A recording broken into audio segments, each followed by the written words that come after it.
कुछ और जानकारी? घाटी में आतंकियों के खिलाफ लगातार एक्शन चल रहा है, क्या बड़ा अपडेट?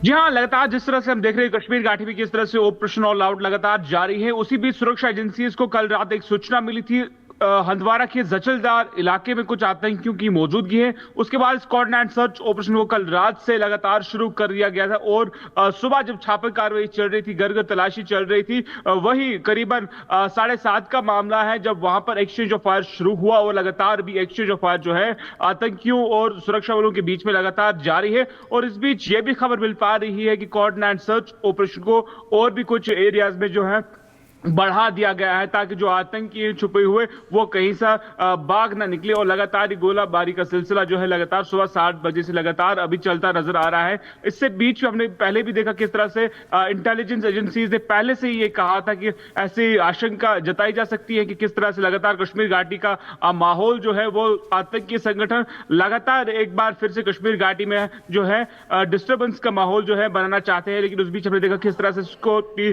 एजेंसीज का जो कोऑर्डिनेशन बिल्कुल एरावत, महत्वपूर्ण जानकारी आप दे रहे हैं कि 3 घंटे से ये ऑपरेशन चल रहा है और ऐसे में हंदवाड़ा में आतंकियों को घेरा जा चुका है, तो क्या आतंकियों का यहां से खात्मा होगा, ये भी एक बड़ा सवाल है। फिलहाल के लिए बहुत शुक्रिया। इसी बीच अगली बड़ी खबर बिहार के जहानाबाद से आपको बताते हैं, जहां फिर से पुलिस टीम पर हमला किया गया है। मटका फोड़ होली के दौरान बवाल होता है जहानाबाद में और इसी बीच पुलिस की टीम पहुंचती है मामले को सुलझाने के लिए, लेकिन भीड़ बेकाबू हो जाती है, आक्रोशित हो जाती है और पुलिस टीम पर ही हमला करने लगती है, पथराव किया जाता है। इन 4 तस्वीरों को जरा गौर से देखिए।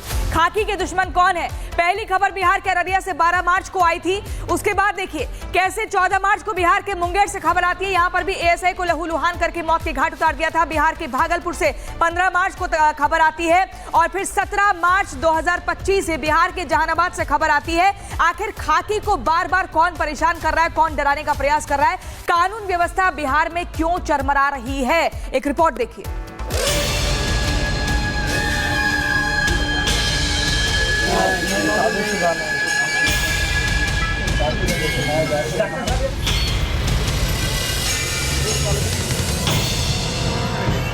बिहार में बीते कुछ दिनों से पुलिस कर्मियों पर हमले बढ़ गए हैं। अररिया और मुंगेर में एएसआई की हत्या के बाद अब जहानाबाद में भी पुलिस कर्मियों पर पथराव किया गया है। खबर है कि इस हमले में पुलिस कर्मियों को चोट आई है। दरअसल जहानाबाद में होली के दूसरे दिन मटका फोड़ का आयोजन किया गया था, लेकिन इस दौरान 2 पक्षों के बीच बवाल हो गया। जब पुलिस की टीम बीच बचाव करने का प्रयास करने पहुंची तो हुड़दंगियों ने उन पर ही ईंट पत्थर से हमला बोल दिया, जिससे कई पुलिसकर्मी और राहगीर घायल हो गए, जिसके बाद पुलिस ने लाठी चार्ज करके भीड़ को तितर बितर कर दिया।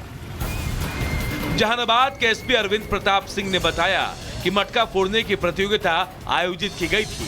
कार्यक्रम के दौरान मटका फोड़ने को लेकर विवाद हुआ, जो इतना बढ़ गया कि हाथापाई और मारपीट तक की नौबत आ गई। यहाँ पर एक मटका फोड़ने का घंटे के बाद एक कार्यक्रम यहाँ पर रखा गया था। वो कार्यक्रम भी अपनी समाप्ति की ओर था, पर बताया गया कि जो उसके मुख्य आयोजक थे वो इस बात से खफा थे कि किसी और ने मटकी को फोड़ दिया है। कार्यक्रम समाप्ति के बाद कुछ रोड़ेबाजी की घटना यहाँ पर हुई है। जो यहाँ पर कुछ राहगीर गुजर रहे थे और जो कर्मी यहाँ पर खड़े थे उनमें से 1 लोग चोटिल हुए हैं। ऐसे कुछ लोगों को हम लोगों ने प्रिवेंटिव डिटेंशन में भी पकड़ा है। 6 लोग अभी तक हम लोगों के पास है। जहानाबाद में बवाल के बाद प्रशासन एक्शन मोड में है और इस वारदात में शामिल लोगों की धरपकड़ के लिए सीसी फुटेज का सहारा लिया जा रहा है, जिससे साफ हो पाएगा कि आखिर इसमें कौन कौन शामिल है। हम लोग चिन्हित करके भी सीसीटीवी निकलवा रहे हैं और चिन्हित करके कौन कौन उसमें जो रोड़ाबाजी किए हैं, कुछ लोग कुछ चलने का सूचना मिला था हमें, तो चिन्हित करके हम कार्रवाई करेंगे। हालांकि बिहार में